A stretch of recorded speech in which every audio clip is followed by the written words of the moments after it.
comment consommer un eau de qualité. Donc ça, je l'avais développé un petit peu dans un direct que j'avais fait. Il y avait des personnes qui n'avaient pas bien compris. Donc du coup, je souhaite vous faire une petite vidéo, une mini vidéo, une petite capsule comme les gens l'appellent, pour vous expliquer. Donc en fait, l'eau qui arrive à travers le robinet, ce n'est pas une eau qui est suffisamment traitée. Elle n'est pas suffisamment traitée, pas parce que l'État ou le gouvernement vous déteste et ils conspirent contre vous, parce que quand c'est le cas, quand je le pense, je le dis, c'est parce que ils ne se sont pas forcément intéressés à ça. Voilà, ils ont fait de leur mieux, ils trouvent que comme ça, c'est suffisant.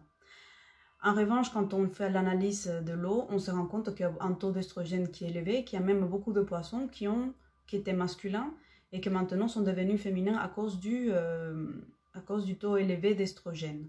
Donc l'estrogène, ce sont des hormones féminines qui se retrouvent en fait dans nos rivières, qui se retrouvent dans nos eaux en fait, parce que les personnes consomment des pilules ou des traitements qui font qu'ensuite ça se rejette. On retrouve aussi les résidus de la chimiothérapie, on trouve plein de choses, les OGM, on trouve plein de choses comme ça, qui malheureusement ne sont pas tous traités par les traitements des eaux qui est dans votre ville, dans votre pays, dans votre région, etc.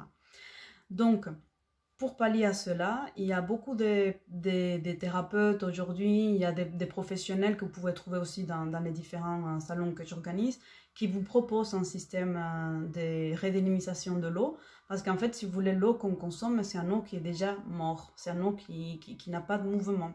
Donc, par exemple, moi, je me suis toujours posé la question, pourquoi quand je me balade avec ma chienne, elle va voir n'importe quelle flaque d'eau dans la forêt, alors quand je lui mets sa gamelle, elle est là, elle la regarde, bon, elle boit parce qu'au bout d'un moment, elle commence à avoir soif.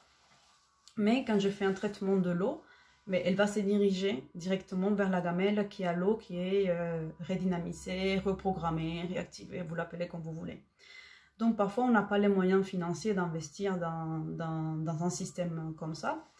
Mais moi, je vous donne des petites alternatives, des petites astuces, en attendant que vous ayez une réflexion pour voir si vous souhaitez vous orienter vers ces systèmes-là, plutôt que faire comme moi je fais avec les bouteilles. Donc, je vous l'explique directement. Donc là, vous avez 2 bouteilles du tout. Donc là, ce sont 2 bouteilles que j'ai achetées dans le commerce, dans un magasin, que les gens reconnaissent. Donc, c'est celle d'aujourd'hui, celle-là. Donc, j'ai rempli ces 2 bouteilles d'eau. Je vais la laisser reposer 24 heures. En plus, on a eu des études qui montrent que l'eau, on peut la reprogrammer. Donc, c'est Masaru Emoto, lui, Masaru Emoto, qui montre en fait que l'eau, il a fait des expériences. Il a pris des échantillons d'eau et on va dire qu'il a pris une 50aine d'échantillons d'eau, mais c'était beaucoup plus. Et certaines, il les a exposées à des jolies musiques. D'autres, il les a exposées à des musiques où il a dit « je te déteste, je te déteste, je te déteste », des choses comme ça. D'autres, il les a exposées à la prière musulmane, prière catholique, différentes prières, donc pour voir peut-être qu'il y a des différences, etc. Il est allé aussi dans les rivières qu'on appelle les rivières sacrées. Il a récupéré là. Il a récupéré l'eau aussi des baptêmes. Donc il a fait aussi ça. Et ensuite, il a récupéré tous ces échantillons d'eau, bim, il les a mis au congélateur. Et une fois qu'il les était dans le congélateur, il a dit, tiens, on va voir qu'est-ce qui se passe. Et là, il a pris un microscope. Et il s'est rendu compte qu'il y avait des formes, en fait, qui s'effaçaient. Et que l'eau cristallisait de façon différente en fonction de les stimulus qu'il avait reçus. Donc, si c'était des choses positives, ben, si c'était l'amour ou des choses comme ça, donc par exemple, quand il disait j'aime, il avait des choses comme ça. Le cristal de l'eau, en fait, l'eau cristallisait comme ça. Quand on lui disait, il a récupéré aussi l'eau qu'il y avait par exemple dans des zones comme Hiroshima, qui a été ben voilà, bombardée, voilà. Donc, regardez l'eau, comment ça se forme. Donc, pour que vous voyez la différence, on a ça, l'eau de l'amour, et l'eau dans un endroit qui était bombardé, quoi, qui a reçu de bombardement atomique.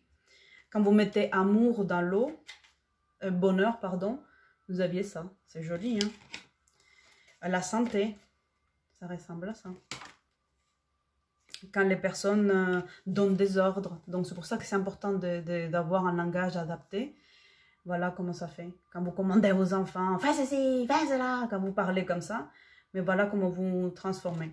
Et c'est important de prendre conscience de ça parce que ça a un impact en fait sur nous, puisqu'on est composé majoritairement d'eau. On a 75% d'eau, je crois, dans notre corps.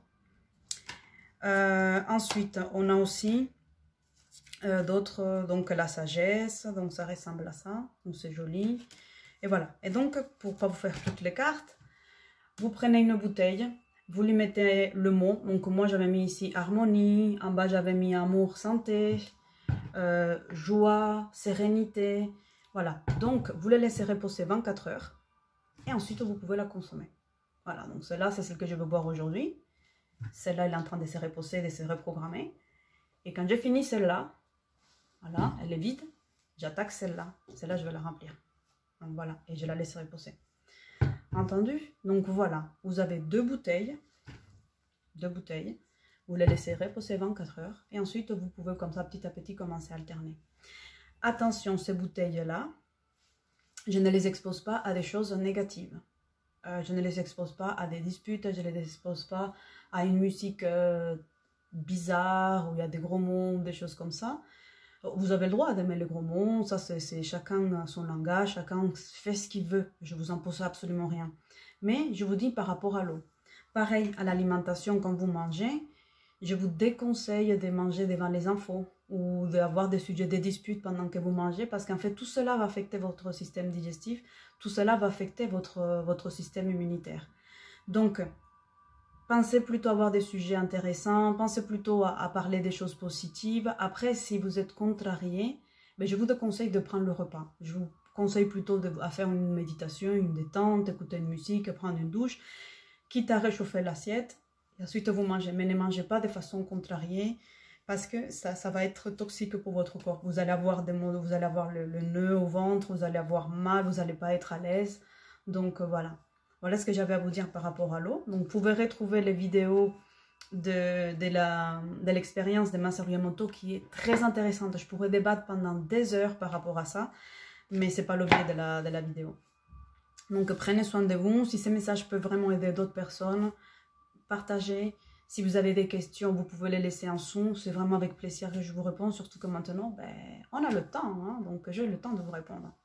Merci beaucoup, j'espère que ça vous a aidé. À bientôt. Ciao, ciao.